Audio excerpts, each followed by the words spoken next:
Praise the lord. దేవుని పరిశుద్ధ నామ స్తోత్రములు. ప్రభువైన యేసుక్రీస్తు నామములో మీ అందరికీ శుభములు తెలియజేస్తున్నాం. యేసయ్య ఆశీర్వాద కృపా సన్నిధిని ఈ కార్యక్రమానికి మీరందరూ విచ్చేసినందుకై ప్రభువైన యేసుక్రీస్తు నామములో మిమ్మల్ని అందరినీ ప్రేమతో ఆహ్వానిస్తున్నాను. ప్రభునందు ప్రియమైన దేవుని బిడ్డలారా, ఈ దినమున దేవుడు మన కొరకు సిద్ధపరిచిన అంశము యెరూషలేమును ప్రేమించువారు వర్ధిల్లుతారు. యెరూషలేము ప్రేమించువారు వర్ధిల్లుతారు. దేవునికి స్తోత్రం. చదవబడిన వాక్య భాగములో మనం గమనించినట్లయితే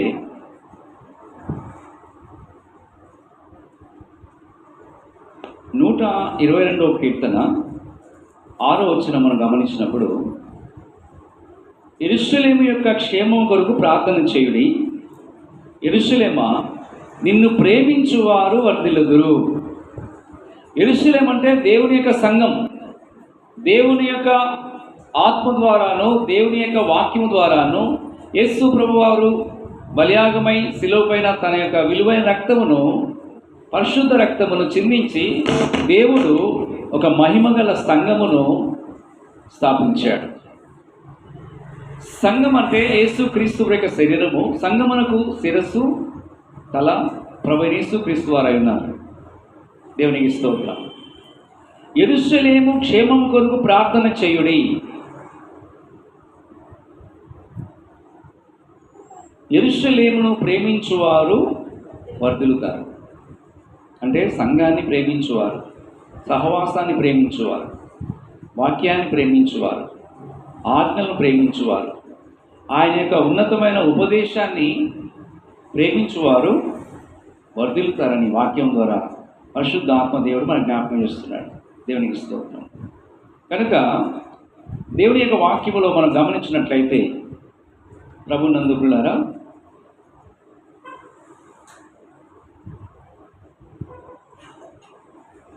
మన యొక్క ఆత్మీయ జీవితంలో మనం అందరము కూడా ఒక సాక్ష్య జీవితాన్ని కలిగి జీవించవలని వాక్యం ద్వారా దేవుడు మనతో మాట్లాడుచున్నారు. యెరూషలేము యొక్క జీవితము ఒక సాక్ష్య జీవితమై ఉన్నది. సాక్ష్య జీవితమును పొందుకోవాలంటే మనము ఆయన యొక్క సన్నిధిలో నిలిచి ఉండాలి, ఆయన వాక్యములో నిలిచి ఉండాలి, ఆత్మ నడిపింపులో మనం ఆ జీవితంలో సాక్ష్య జీవితం అనేది ఎంతో విలువైనది, ఎంతో ఘనమైనది, ఎంతో ఆశీర్వాదకరమైనది. దేవునికి స్తోత్రం. ఈ లోకములో దేవుడు కొందరిని ప్రత్యేకించి, పిలువబడిన వారు అనేకులు కానీ ఏర్పరచబడిన వారు కొద్దిమంది అని వాక్యం సెలవిస్తుంది. దేవుడు పిలుస్తున్నాడు, ప్రపంచంలో ఉన్న ప్రజలందరినీ కూడా పిలుస్తున్నాడు. వారు ఏ దేశస్థులైనా, ఏ రాష్ట్రానికి చెందిన వారైనా, ఏ జిల్లాకు చెందిన వారైనా, ఏ మారుమూల ప్రాంతంలో ఉన్న ప్రజలందరినీ కూడా ఆయన ప్రేమిస్తున్నాడు, ఆయన పిలుస్తున్నాడు. ఆయన పిలుపుకు లోబడిన దేవుని యొక్క బిడలు వారు ఏర్పరచబడిన వంశముగా పిలువబడుతున్నారు. ఏర్పరచబడిన వంశముగాను, రాజులైన యాజక సమూహముగాను, పరిశుద్ధ జన్మగాను, దేవుని సొత్తైన ప్రజలుగా మనం పిలువబడుతున్నాం. దేవునికి స్తోత్రం. సంఘమును దేవుడు విలువైన రక్తము ద్వారా స్థాపించాడు.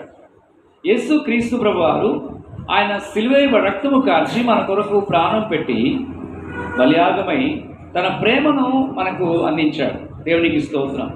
యేసు రక్తము ద్వారా మనకు విమోచన పొందుకుంటున్నాం, పాప క్షమాపణ నుండి విడుదల పొందుకుంటున్నాం.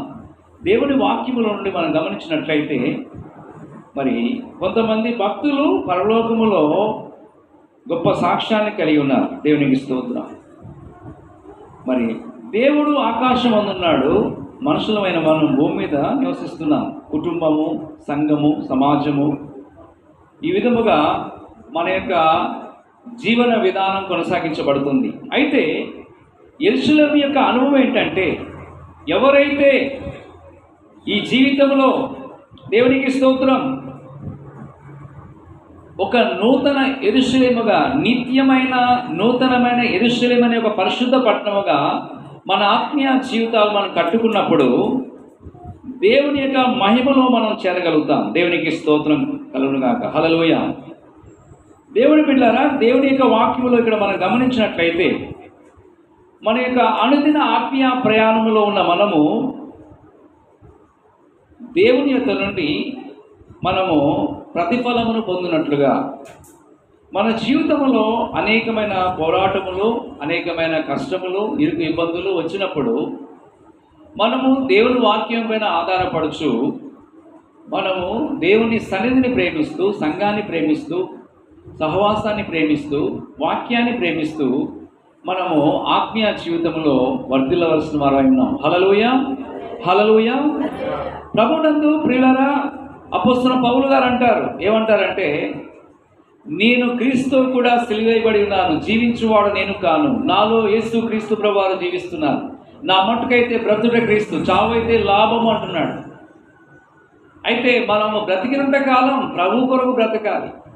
ఆయన యొక్క కృపలో మనము మన కుటుంబాలు, మన సంఘాలు, మన యొక్క జీవితాలు ఆయనకు మహిమకరంగా ఉండే కొరకే దేవుడు మనకు ఆయుష్ను, ఆరోగ్యాన్ని ఇచ్చాడు. దేవునికి స్తోత్రం. అయితే మనము గురి యొద్దకే పరిగెత్తే వారిగా ఉండాలి. మనము గురి యొద్దకు పరిగెత్తుచు ఉన్నప్పుడు ఆత్మీయ జీవితంలో బహుమానమును పొందగలుగుతాం.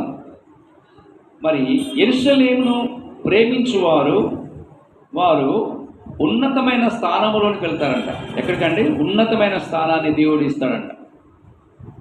రెండవదిగా, యెరూషలేమును ప్రేమించువారు వారు ఒక పరిశుద్ధ పట్టణముగా దేవుడు వారిని రూపొందిస్తున్నాడు. మూడవదిగా, యెరూషలేమును ప్రేమించువారు దేవుడిచ్చే గొప్ప సమాధానము వారు పొందుకుంటున్నారు. దేవునికి స్తోత్రం. అంటే సమాధానము గల పట్టణముగా దేవుడు మనల్ని సిద్ధపరుస్తూ ఉన్నాడు. యెరూషలేమును ప్రేమించువారు ఉన్నతమైన ప్రార్థనా జీవితాన్ని కలిగి ఉంటున్నారు. దేవునికి స్తోత్రం. యెరూషలేమును ప్రేమించువారు శ్రమలు, ఇరుకు ఇబ్బందులు, నిందలు, అవమానాలు వచ్చినప్పుడు వారు ప్రభు వైపు చూస్తూ గురి యొద్దకే వారు పరిగెత్తుచున్నారు. సాక్షాత్ జీవితం కలిగి ఉండాలని ఈరోజు వాక్యం ద్వారా దేవుడు మనతో మాట్లాడుచున్నాడు. ఈ లోకములో మనం జీవిస్తున్నప్పుడు సంఘములో, సమాజంలో ఒక మంచి సాక్ష్యాన్ని మనం కలిగి కొరకే ప్రయాసపడాలి. గత కాలంలో ఒకవేళ మన జీవితాల్లో ఒక మంచి సాక్ష్యం లేకుండా ఉన్నట్లయితే ఈ రోజు నుంచి ఒక న్యూ లైఫ్, ఒక కొత్త జీవితం ప్రారంభిద్దాం. ఒక క్రొత్త దర్శనాన్ని కలిగి ఉందాం. ఒక క్రొత్త విశ్వాస వీరులుగా, ప్రార్థనా వీరులుగా మన జీవితాలను సరిచేసుకుందాం. దేవునికి స్తోత్రం. దేవుని బిడ్డలారా, దేవుని యొక్క వాక్యములో నుండి గమనించినట్లయితే అపోస్తలుల కార్యములు 1వ అధ్యాయము 8వ వచనం చదువుతున్నాం. అపోస్తలుల కార్యములు 1వ అధ్యాయము 8వ వచనం.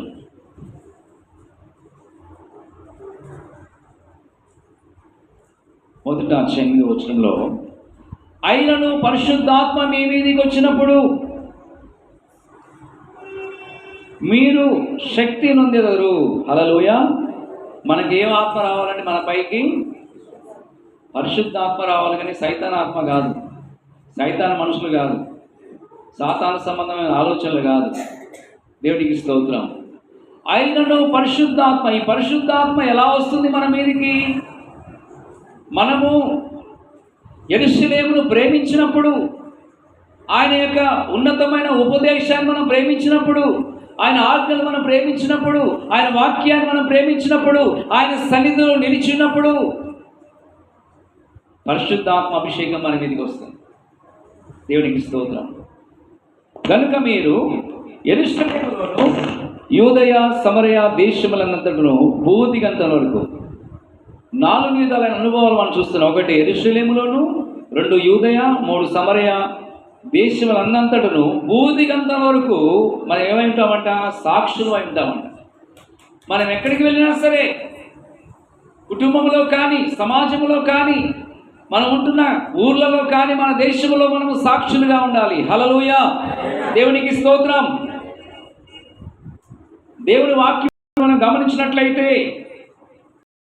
పరిశుద్ధాత్మ వరమును పొందుకున్న దేవుని బిడ్డలు అభిషేకము కింద నిలిచినప్పుడు దేవుడిచ్చే అభిషేకములో నిత్య జీవం ఉంది. దేవుడిచ్చే అభిషేకములో కృపావరాలు ఉన్నాయి. దేవుడిచ్చే అభిషేకములో ఆత్మీయ వరములు మనం పొందుకుంటున్నాం. దేవుడిచ్చే అభిషేకములో ఆత్మ ఫలములతో నింపబడుతున్నాం. దేవునికి స్తోత్రం. క్రైస్తవ జీవితం అనేది ఎటువంటి జీవితం అంటే ఎంతో ఉన్నతమైనది, ఎంతో ఆశీర్వాదకరమైనది. లోకానికి, సమాజానికి, బంధువుల మధ్యలో, స్నేహితుల మధ్యలో, మనము ఉన్న పరిసర ప్రాంతాల్లో ఒక విలువైన జీవితము ప్రతి విశ్వాసి చేయవలసి ఉన్నది. హల్లెలూయా. ఆయనను పరిశుద్ధాత్మ మీ మీదకి వచ్చినప్పుడు మీరు శక్తి నొందెదరు. దేవుని శక్తి మనల్ని ఆవరించినప్పుడు, దేవుని ప్రభావం మనల్ని ఆవరించినప్పుడు, దేవుని మహిమ మన మీద దిగి వచ్చినప్పుడు, దేవుని యొక్క వెలుగు మనతో ఉన్నప్పుడు సాక్షులుగా ఉంటాం. సంఘములో, సమాజంలో, ఇరుగు పొరుగు వారి మధ్యలో ఎలా ఉంటామండి? సాక్షులుగా మనం జీవిస్తాం. దేవునికి స్తోత్రం. ఇక్కడ యూదయ, సమరయ, యెరూషలేము, బోధియంతల వరకు అని ఇక్కడ దేనికి సూచనగా ఉందంటే దేవుని సంఘాన్ని బయలుపరుస్తుంది. యూదయ, సమరయ, యెరూషలేము, బూదిగంతల వరకు అంటే ఒకటి యూదయ అంటే అర్థం ఏంటంటే దేవుని బిడ్డలారా, ఒక సొంత ఇల్లును బయలుపరుచున్నది. మన సొంత ఇంట్లో మన సాక్ష్యాన్ని కలిగి ఉండాలి. దేవునికి స్తోత్రం. రెండవదిగా సమరయ అంటే అన్యజనులు బయలుపరుచున్నది. అంటే అన్యజనులు ఉన్నారు, మన చుట్టూ అన్యజనులు ఉంటారు. అన్యజనులు అంటే విగ్రహారాధికులు, త్రాగుబోతులు, తిరుగుబోతులు, దేవునికి వ్యతిరేకంగా జీవించేవారు, దేవుని భయం లేకుండా బ్రతికేవారు. అన్యుల మధ్యలో ఎలా ఉండాలంట? ఒక అద్భుతమైన సాక్ష్యాన్ని మనం కలిగి ఉండాలి. సమరయ అంటే అన్యుల బయలుపరుస్తుంది. మూడవదిగా బూదిగంతల వరకు అంటే మనం ఎంత దూరం వెళ్ళినా సరే మన సాక్ష్యమును బయలుపరుచున్నది. మనమున్న స్థలములో మన సాక్ష్య జీవితాన్ని కాపాడుకుంటకై దేవుడు మనల్ని ఏర్పరచుకున్నాడు. హల్లెలూయా. మన సాక్ష్యము మన ద్వారా కోల్పోయినప్పుడు ఎవరికి అవమానం వస్తుంది? యేసు ప్రభు వారికి అవమానం వస్తుంది. ఈ దినాల్లో చాలామంది దేవుని చిత్తములో జీవించకుండా, యేసు ప్రభు యొక్క నామాన్ని మయంపరచబడకుండా, అంటే ఆయన నామాన్ని కనపరచకుండా ఆయన నామానికి ఏం తీసుకొస్తున్నారు? అవమానం తీసుకొస్తున్నారు. అందుకే వాక్యం ఏం చెప్తుందంటే దేవుని బిడ్డారా, మనము సంఘములో ఒక సాక్ష్యాన్ని కలిగి ఉండాలి, ఒక మంచి విశ్వాసిగా బ్రతకాలి, ఒక మంచి సాక్ష్యమును కలిగి ఉండాలి. దేవునికి స్తోత్రం. ఇంతవరకు మన జీవితాల్లో అనగా మీ జీవితాల్లో సాక్ష్యము సరిగా లేకపోయినట్లయితే ఈ రోజు నుంచి ఒక న్యూ లైఫ్ అంటే కొత్త జీవితాన్ని ప్రారంభించండి. దేవా, నేను నీ కొరకు జీవిస్తాను, నా జీవితము నీ కొరకు సాక్ష్యం ఉండ కొరకై ప్రయాసపడతాను. మా ప్రభా, నా యొక్క మనసును రూపాంతరపరచండి, నా జీవితాన్ని రూపాంతరపరచండి, నా ఆలోచనలు రూపాంతరపరచండి, నా ప్రార్థనా జీవితాన్ని, క్రైస్తవ జీవితంలో ఒక ప్రతిష్ట జీవితము, పరిశుద్ధ జీవితము, ఒక ఆశీర్వాదకరమైన జీవితము, సంఘానికి, సమాజానికి, లోకానికి నీకు మహిమ తెచ్చే జీవితముగా నా జీవితాన్ని మార్చు ప్రభువా అని మనం ప్రార్థన చేయవలసిన వారై ఉన్నాం. దేవునికి స్తోత్రం. రెండవదిగా కుటుంబంలో ఒక మంచి సాక్ష్యమును పొందుకోవాలి. ఏంటంటే మనం ఉన్న కుటుంబంలో చాలామంది వారి ఇంటి పేరు చెప్తూ ఉంటారు. మా వంశం ఇదండి, మా కులం ఇదండి, లేకపోతే మా తాత ఇదండి, మా యొక్క ముత్తాత, మాది పెద్ద వంశము, మాది సొంతూరు, ఆ ఊరు, ఎన్నో గొప్ప గొప్పలు చెప్తారు. ఎన్ని గొప్పలు చెప్పినా సరే దేవుని బిడ్డలారా, యేసు ప్రభువుని కలిగిన వారు మాత్రమే భాగ్యవంతులు. హల్లెలూయా. యేసు క్రీస్తు ప్రభుని కలిగిన దేవుని యొక్క బిడ్డలు, పరిశుద్ధాత్మను పొందుకున్న దేవుని బిడ్డలు, పరిశుద్ధాత్మ యొక్క నడిపింపులో జీవించే దేవుని బిడ్డలు వారి ఇంటిలో కూడా, కుటుంబంలో ఒక మంచి సాక్ష్యాన్ని కలిగి ఉంటారు. కుటుంబంలోనూ బ్లడ్ రిలేషన్ అంటే రక్త సంబంధుల మధ్యలో, బంధువుల మధ్యలో ఒక మంచి సాక్ష్యాన్ని కలిగి ఉండాలి.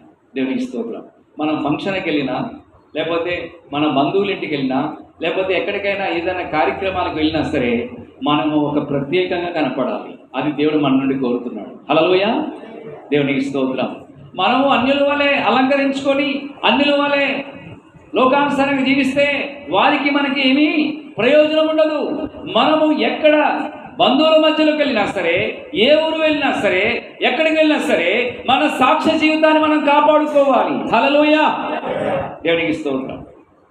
కొంతమంది బంధువుల ఇంటికి వెళ్తారు. వెళ్ళినప్పుడు అక్కడ ఒక ఫంక్షన్ జరుగుతూ ఉంటుంది. పురుషులు కొంచెం మందు దాగు పర్లేదులే, మందు బాబులు ఉంటారు. కొంతమంది బంధువులలో మందు బాబులు ఏమంటారు? కొంచెం ముచ్చుకోయేం కాదులే, ఎవరు చూస్తున్నారులే, నేను దేవుడు నమ్ముకున్నా, నేను రక్షణ పొందా, నేను బాప్సం తీసుకున్నా, నేను చర్చికి వెళ్తా, ఎవరు చూస్తున్నారు?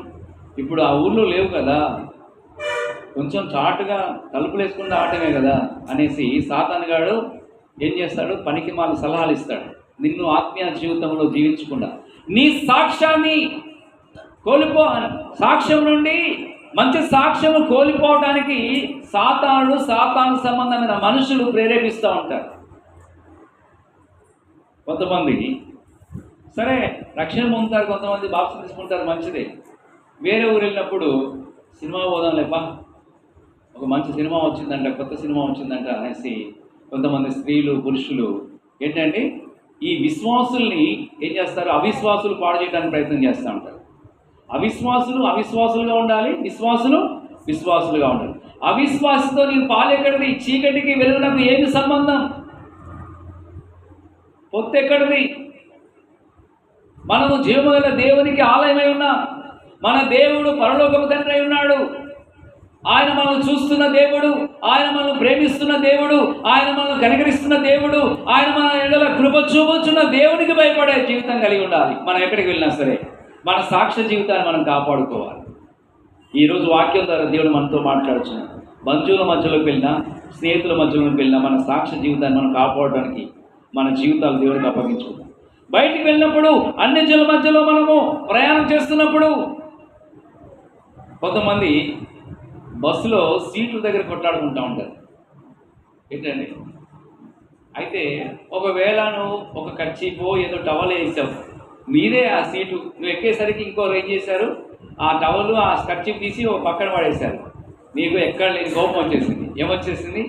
నేను వేసా ఈ సీటు, నేను నా టవలు లేకపోతే నా కర్చీప్ హ్యాండ్ కర్చీప్ వేస్తే నీది ఎట్లా అవుతుంది అనేసి మనం కొట్లాడుతూ ఉంటాం కొన్నిసార్లు.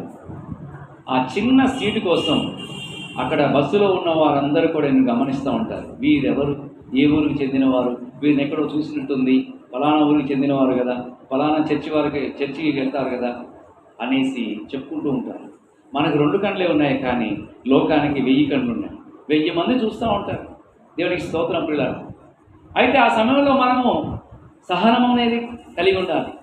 ఒక చిన్న సీటు కోసమో, ఒక నీళ్ళ బిందె కోసం, మరి పంపు దగ్గర మంచినీళ్ళ కోసమో, లేకపోతే ఎక్కడో కూరగాయల దగ్గర, లేకపోతే మార్కెట్కి వెళ్ళినప్పుడు కానీ, పండ్ల షాప్కి వెళ్ళినప్పుడు కానీ, లేకపోతే ఎక్కడో ఫంక్షన్కి వెళ్ళినప్పుడు కానీ ఓపిక అనేది క్రైస్తవులకు చాలా అవసరం. హల్లెలూయా. ఓపిక లేకపోతే మనం విశ్వాస జీవితం చేయలేము. ఓపిక చాలా మన జీవితాలకు ఆశీర్వాదాన్ని ఇస్తుంది. ఓపికతో మనము కనిపెట్టాలి. దేవునికి స్తోత్రం. ఓపిక లేకపోతే మానసిక ఒత్తిడికి గురైపోయి చాలామంది అనారోగ్య పాలైపోతూ ఉంటారు. క్రైస్తవ జీవితంలో సహనం అనేది చాలా అవసరం. దేనిని గురించి చింతపడుకుడు కానీ ప్రతి విషయంలోనూ ప్రార్థన విజ్ఞాపనల చేత కృతజ్ఞతాపూర్వకముగా మీ యొక్క విన్నపములు దేవునికి తెలియచేయుడి. అప్పుడు సమస్త జ్ఞానమునకు మించిన దేవుని సమాధానం మీ హృదయములకును మీ తలంపులకును కావలిగా ఉండును. మీ సహనము సకల జనులకు తెలియబడింది. హల్లెలూయా. సహనముతో మన జీవితాన్ని కనిపెట్టాలి. దేవునికి స్తోత్రం. సహనం అనేది మన జీవితానికి ఎంతో అవసరం దేవుని బిడ్డలారా. కనుక దేవుని వాక్యములో మనం గమనించినట్లయితే మనం ప్రయాణం చేస్తున్నప్పుడు ఎక్కడికి వెళ్ళినా మన సాక్ష్య జీవితం కాపాడుకుందాం. దేవునికి స్తోత్రం.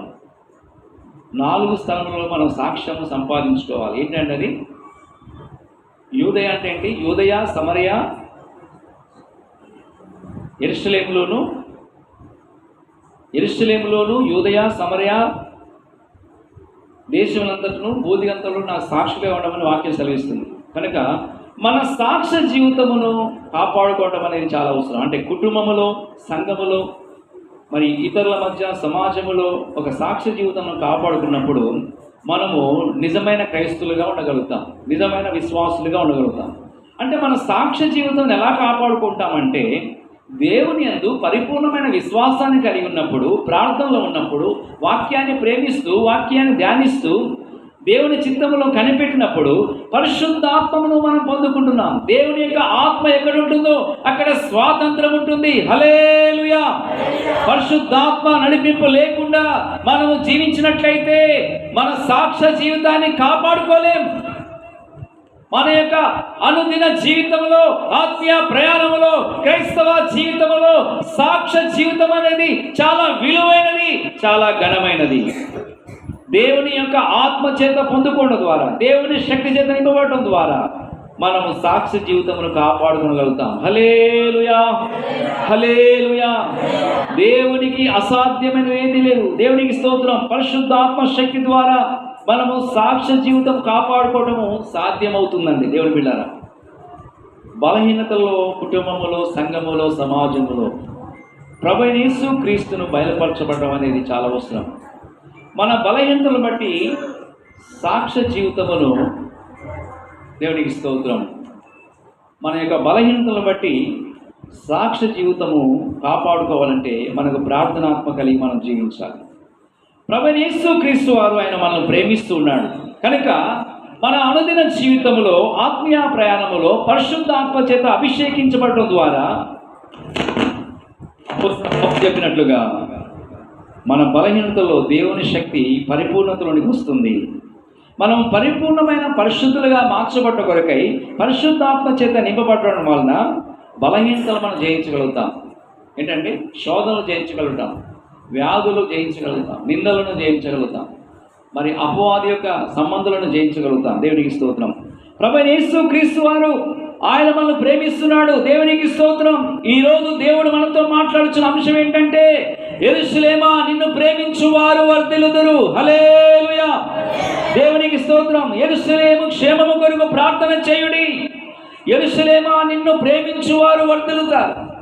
మన కుటుంబం వర్ధిల్లాలంటే, మన బిడ్డలు వర్ధిల్లాలంటే, సంఘం వర్ధిల్లాలంటే, దేశంలో ఉన్న ప్రజలు రక్షణ పొందాలంటే, ప్రపంచ దేశాల్లో ఉన్న క్రైస్తవ దేవుని బిడ్డలు, సార్వత్రిక సంఘం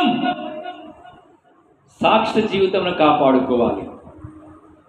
సాక్ష్య జీవితం కాపాడుకోవాలి. కుటుంబములో, సంఘములో, సమాజములో, బంధువుల మధ్యలో, స్నేహితుల మధ్యలో, ఇరుగు పొరుగుల మధ్యలో మనము దేవునికి మహిమకరంగా, దేవుని చిత్తములో ఆయనకు మహిమకరంగా జీవించాలని ఈ దిన దేవుడు మనతో మాట్లాడుతున్నాడు. ప్రార్థన చేసుకుందాం. ఈ సమయంలో ప్రభునందు ప్రియమైన వాళ్ళరా, దేవుడు తన వాక్యం ద్వారా మనతో మాట్లాడి ఉన్నారు. ఒక్కసారి మన యొక్క ఆత్మీయ జీవితాన్ని ఆత్మ పరిస్థితి ఇంతవరకు దేవుని బిడ్డారా, దేవునికి స్తోత్రం. మనలో ఎవరైనా సాక్షి జీవితము సరిగా లేకపోయినట్లయితే ఈరోజు ఒక న్యూ లైఫ్, ఒక కొత్త జీవితం ప్రారంభించాలి. ప్రభువా, ఈరోజు నా కుటుంబంలో నేను సాక్షిగా బ్రతుకుతాను.